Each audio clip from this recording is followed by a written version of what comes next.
Hello everyone, welcome to my channel. I am Neha Narang. तो आइए आज की क्लास स्टार्ट करते हैं। आज जो हम सीबीएसई बोर्ड के अनुसार क्लास 12 टर्म सेकेंड 2022 का जो म्यूज़िक वोकल का सैम्पल पेपर है इसको फुली सॉल्व करेंगे। तो क्वेश्चन पेपर मैं ऑलरेडी अपने चैनल पर डाल चुकी हूँ, लेकिन आज जो है मैं आपको पेपर फुली सॉल्व करके बताऊंगी कि आपको किस तरीके से आपका पेपर जो है सॉल्व करना होगा। तो आप लोगों से रिक्वेस्ट है, वीडियो को कंप्लीट देखिए और चैनल सब्सक्राइब नहीं किया हो तो चैनल को जरूर सब्सक्राइब करें। तो आइए स्टार्ट करते हैं। सबसे पहले हम बात करते हैं, आपका जो पेपर है वो आपका 15 नंबर का रहेगा, ये आप जानते ही हैं, ठीक है। और करने का टाइम जो है आपका पेपर 1 घंटे का रहेगा। ये आपका सैम्पल पेपर है जो आज हम सोल्व कर रहे हैं। और बात करें तो आपके जो टोटल है 6 क्वेश्चन आएंगे, ठीक है। सभी प्रश्न जो है आपके अनिवार्य है, सभी क्वेश्चन जो आपको करने होंगे। और फर्स्ट सेकंड थर्ड फोर्थ की बात की जाए तो ये क्वेश्चन जो है आपके 2-2 नंबर के हैं, ठीक है। फर्स्ट सेकंड थर्ड और फोर्थ, ठीक है। आगे है प्रश्न संख्या जो 5 है, उसमें आपको ऑप्शन मिलेगा और ये आपका 3 नंबर का रहेगा। और लास्ट क्वेश्चन जो आपका 6th क्वेश्चन है, ये 4 नंबर का रहेगा, ठीक है। फर्स्ट क्वेश्चन देखते हैं। मूर्छना और कर्ण को परिभाषित करना है, दोनों की ही आपको जो है डेफिनेशन देनी है। और ये क्वेश्चन जो है आपका 2 नंबर में है। इट मीन्स कि आपकी मूर्छना जो है 1 नंबर में है और कर्ण की परिभाषा भी जो है 1 नंबर में है। तो इस तरीके से आपका ये आपको डिफाइन करना है एक एक नंबर के अकॉर्डिंग। तो आइए देखते हैं सबसे पहले कि मूर्छना की परिभाषा क्या है। तो बात करते हैं, मूर्छना शब्द की जो उत्पत्ति है वो मूर्छ धातु से बना है। मूर्छना शब्द जो है मूर्छ धातु से बना है और जिसका अर्थ होता है चमकना। और मूर्छना का शाब्दिक अर्थ क्या होगा? चमकती हुई चीज। पंडित शारंगदेव के अनुसार मूर्छना की परिभाषा बता रहे हैं, 7 स्वरों का जब क्रम से आरोह अवरोह किया जाता है तो वो आपकी मूर्छना कहलाती है। देखो 7 स्वर होते हैं आपके, सारे गामा पाधा नी, ठीक है। जब इनका क्रम से आरोह किया जाएगा और अवरोह किया जाएगा। आरोह तो आपका ये हो गया और अवरोह में क्या होता है, इसी को हम उल्टा कर देते हैं, ठीक है। तो नी, धा, पा, मा, गा, रे, सा, ठीक है। ये आपके 7 स्वर है और 7 स्वरों को एक क्रम के अनुसार ही उसका आरोह करना और उसका अवरोह करना, वो आपकी जो है मूर्छना कहलाती है। क्लियर। नेक्स्ट आपकी जो परिभाषा है कर्ण की परिभाषा है, ठीक है। इसमें क्या होता है, किसी भी मूल स्वर का उच्चारण करते समय उसके आगे या पीछे के स्वर को स्पर्श करना। मूल स्वर वो होता है जिस स्वर को हमें गाना होता है, तो उस स्वर का उच्चारण करते समय उसके आगे या पीछे वाले स्वर को हम जब स्पर्श करते हैं तो हमारा कौन सा स्वर बन जाता है? वो कर्ण स्वर बन जाता है, ठीक है। कर्ण स्वर को हम स्पर्श स्वर भी कहते हैं। क्यों? क्योंकि इसमें क्या हो रहा है, हम आगे या पीछे वाले स्वर को स्पर्श कर रहे हैं, छू रहे हैं, तो इस कारण से इसको हम स्पर्श स्वर के नाम से भी जानते हैं। और कर्ण स्वर के प्रकार की बात करें तो ये 2 प्रकार के होते हैं, पूर्व लगन कर्ण और अनुलगन कर्ण। क्लियर। ये थे आपका फर्स्ट क्वेश्चन जो आपको इस तरीके से जो है सोल्व करना होगा। पहले मूर्छना की परिभाषा देनी है, कर्ण की परिभाषा देनी है। आप इसे थोड़ा सा और शॉर्ट करना चाहें तो भी कर सकते हैं, कोई दिक्कत वाली बात नहीं होगी। नेक्स्ट सेकंड क्वेश्चन देखते हैं। सेकंड क्वेश्चन में था आपकी तानपुरे को जो है मिलाने की विधि का जो है हमें संक्षेप में वर्णन करना है, ठीक है। ये आपके कितने नंबर में है? 2 नंबर में है। आपको बताना है कि तानपुरे के जो तार हैं वो किस तरीके से मिलाए जाएंगे। तो तानपुरे में जो है आपके कुल 4 तार होते हैं, ठीक है। पहली तार को हम किससे मिलाते हैं? मंद्र सप्तक के पंचम से।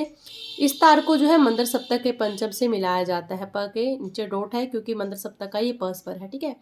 अगर किसी राग में अगर पंचम स्वर वर्जित हो जाए तो उसमें हम क्या करेंगे? मंद्र सप्तक के मध्यम से मिला देंगे, ठीक है। तो अगर प किसी राग में वर्जित है तो हम किस स्वर से मिलाएंगे? म से। अगर किसी राग में पंचम और मध्यम दोनों ही वर्जित हो जाते हैं तो उस कंडीशन में हम क्या करेंगे? मंद्र सप्तक के नी से मिला देंगे। तो तानपुरे का दूसरा और तीसरा तार जो होता है वो जोड़ी का तार कहलाता है और इन दोनों तारों को जो है मध्य सप्तक के साथ से जो है मिलाया जाता है, मध्य सप्तक के षड्ज से मिलाया जाता है। तानपुरे का चौथा यानी कि अंतिम तार जो है मंद्र सप्तक के साथ से मिलाया जाता है। अगेन मैं आपको एक बार शॉर्ट में बता दूं, तानपुरे में जो है आपके 4 तार होते हैं, ठीक है। पहला तार जो है हमने किससे मिलाना था? मंद्र सप्तक के प से, पंचम से, ठीक है। अगर एक राग में ये स्वर लगे ही नहीं, वर्जित हो जाए तो उस कंडीशन में हम क्या करते हैं? मंद्र सप्तक के म से मिला देते हैं। अगर ये भी वर्जित हो जाए, मतलब प और म दोनों ही वर्जित हो जाए, तो उस कंडीशन में हम क्या करेंगे, तब हम जो है मंद्र सप्तक के नी से मिला देंगे। ठीक है, यहाँ पे स्वरों के नीचे डॉट आएगा। क्लियर। अब सेकंड और थर्ड तार की बात करते हैं, ये आपका जोड़ी का तार कहलाता है। ठीक है, और इस तार को जो है मध्य सप्तक के साथ से मिलाते हैं। आपकी यहाँ पे कोई भी डॉट नहीं आएगी, मध्य सप्तक के साथ से यानी कि षडज से जो है मिलाया जाता है। अब बात करते हैं आपके फोर्थ तार की। तो चौथा जो आपका तार होता है, अंतिम तार होता है, यानी कि उसको हम किससे मिलाते हैं, मंद्र सप्तक के सा से। क्लियर।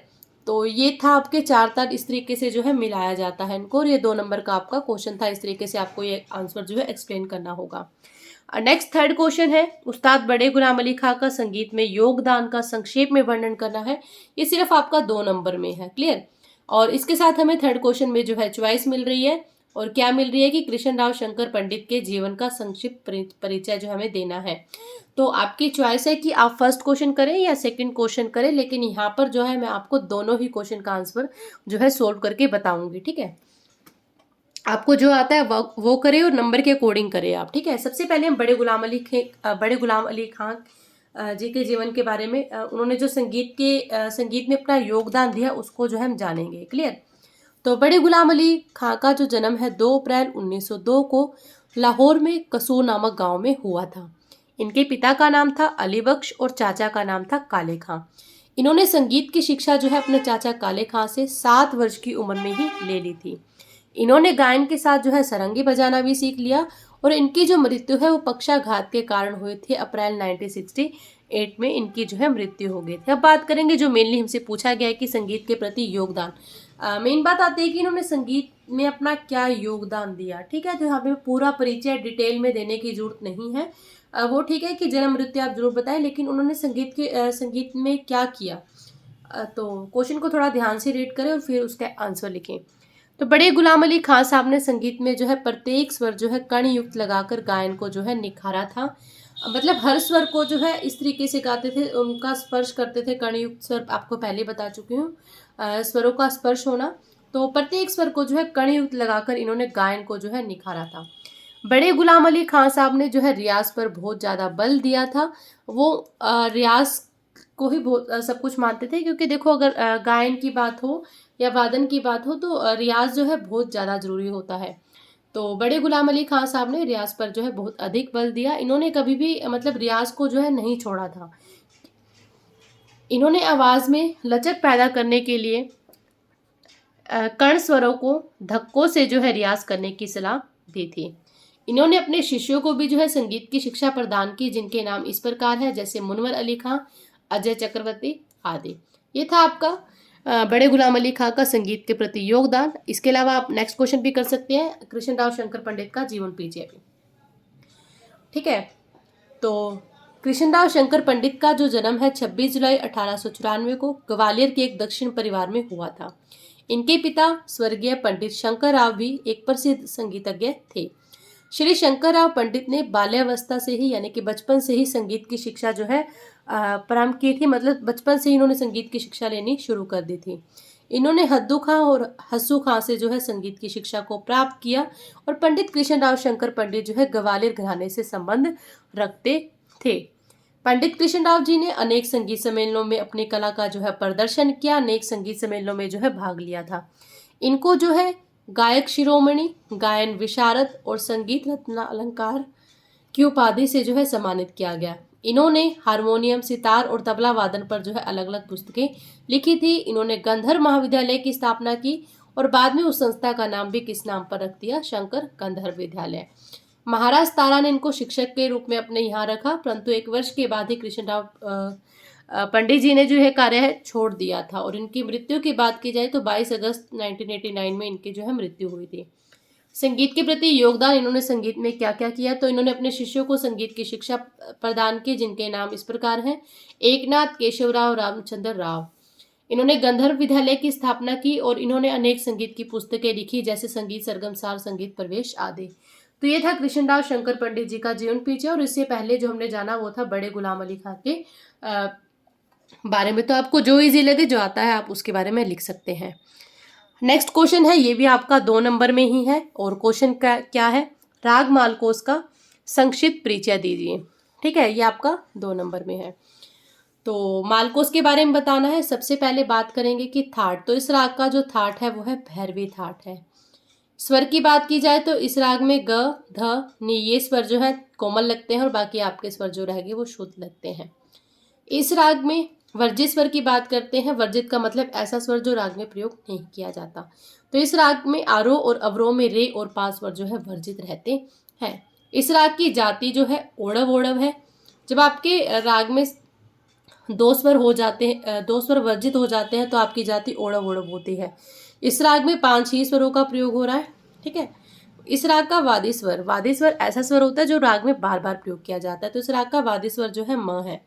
संवादी स्वर, इस राग का संवादी स्वर जो है सा है। गायन समय इस राग को कब गाया जाता है? रात्रि के तीसरे पहर में। और प्रकृति की बात करें तो इस राग की जो प्रकृति है वो गंभीर प्रकृति का राग है। ये संप्राकृतिक राग यानी कि मिलता जुलता राग, तो इसका संप्राकृतिक राग है चंद्रकोश। आरोह सा गा मा धा नी सा, तो देख रहे हो आप इसमें रे और प जो है नहीं है। ठीक है, वर्जित है। सानी धामा गामा गासा ये अवरोह है। और पकड़ की बात करें तो गामा धामा गामा गासा, आपको ये एज इट इज ही लिखना है। और पकड़ से क्या होता है, हमें राग की पहचान हो जाती है कि कौन सा राग है ये। क्लियर? तो ये आपका राग मालकोस का परिचय था जो कि आपका 2 नंबर में था। 5th क्वेश्चन है संगीत परिजात ग्रंथ का संक्षिप्त विवरण दीजिए, जो कि आपका 3 नंबर में क्वेश्चन है। या फिर इसकी जगह आपको एक क्वेश्चन और दिया हुआ है, निम्नलिखित स्वर समुदाय से हमें राग को पहचानना है और 20 स्वरों तक उसका जो है स्वर विस्तार करना है। तो ये जो स्वर विस्तार आपका दिया हुआ है ये मालकोस राग का दिया हुआ है। तो इस राग का जो है हमें स्वर विस्तार करना है। क्लियर? और ऊपर जो है आपका संगीत परिजात ग्रंथ, दोनों ही क्वेश्चन को जो है मैं एक्सप्लेन करवाने जा रही हूँ। तो संगीत परिजात ग्रंथ किसने लिखा? पंडित अहोबल ने लिखा था। ये दक्षिण भारत के रहने वाले थे और इनके पिता का जो नाम है श्री कृष्ण था। ये संस्कृत के प्रकांड पंडित थे। संस्कृत और संगीत में प्रवीणता प्राप्त करने के बाद पंडित अहोबल जो है उत्तर भारत की ओर बढ़े और धनबड़ में ही 1650 में जो है पंडित अहोबल ने संगीत परिजात ग्रंथ की रचना की थी। अब संगीत परिजात ग्रंथ में इन्होंने क्या क्या विवरण दिया, क्या क्या इन्होंने उसमें बताया, तो उसके बारे में जो हम जानेंगे। इन्होंने श्रुतियों की संख्या जो है 22 मानी और 22 श्रुतियों के आधार पर इन्होंने स्वरों की स्थापना की थी। इन्होंने स्वर की परिभाषा दी। जो ध्वनि अपने आप ही सुनने वाले के चित्त को आकर्षित करती है वे स्वर कहलाते हैं। और इन्होंने कुल स्वर जो है 29 माने, 7 शुद्ध माने और 22 विकृत माने। वीणा के तार पर स्वरों की स्थापना जो है सबसे पहले अहोबल ने किया था। तो पंडित अहोबल ऐसे ग्रंथकार थे जिन्होंने वीणा के तार की लंबाई के निश्चित विभाग बनाए और अपने शुद्ध और विकृत स्वरों की जो है स्थापना की थी। वर्ण गाने की क्रिया का स्वरों के पद आदि से विस्तार करने को क्या कहते हैं? वर्ण कहते हैं। ठीक है, वर्ण के 4 प्रकार माने गए हैं। और अलंकार की परिभाषा, क्रमानुसार स्वरों का संदर्भ, संगठन, सुंगफन, यानी कि स्वरों का जो समूह होता है वो क्या कहलाता है? क्रमानुसार स्वरों का समूह जो होता है वो आपका क्या कहलाता है? अलंकार कहलाता है। नेक्स्ट है आपका पॉइंट मेल। मेल मीन्स होता है थाट यू होता है। ठीक है, तो मेल क्या है? रागों को उत्पन्न करने की क्षमता रखने वाला स्वरों का एकमात्र क्रम था। इससे रागों की क्या होती है? उत्पत्ति होती है। मूर्छना स्टार्टिंग में बता दिया था, जब स्वरों का आरोह अवरोह होता है तो क्या कहलाती है? मूर्छना कहलाती है।